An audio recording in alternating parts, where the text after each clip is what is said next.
सजाई कैसन दिहलू दिल लगावे के, सजाई कैसन दिहलू दिल लगावे के। रोवत बानी हम और तमन्ना बा मुस्कुरावे के, और तमन्ना बा मुस्कुरावे के। काहे ऐसे कर तू ये करे जा हर जाई।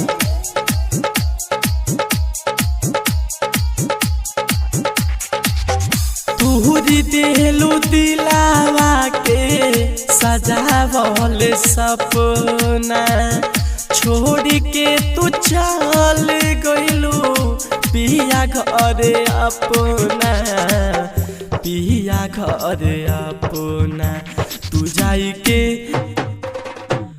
जाई के भुलाई जई पुरानी, तोके देखले अखिया न मानी। तू जाई के भुलाई जई पुरानी, तोके देखले अखिया न मानी।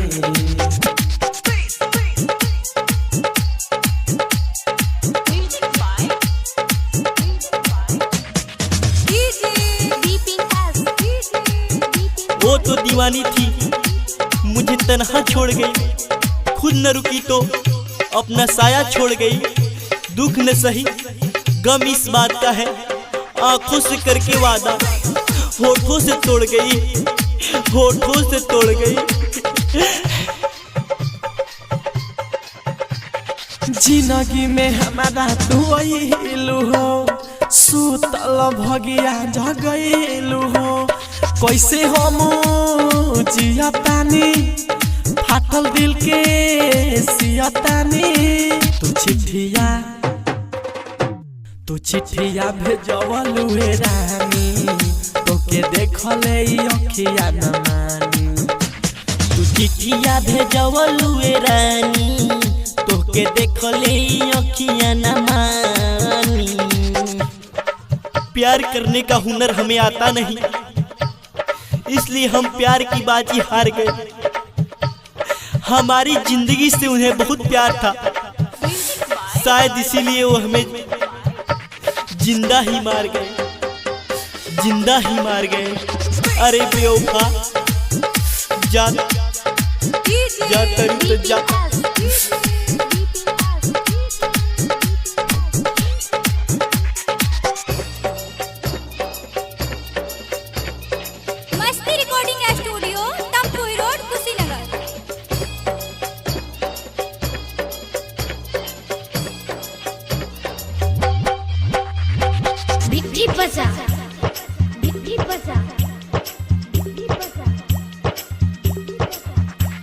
सजल सपनमा तोड़ के चल जइबू दिलीप के छोड़ के। बुलेट प्रेमी रोवता रे, रात में ना सोवता रे।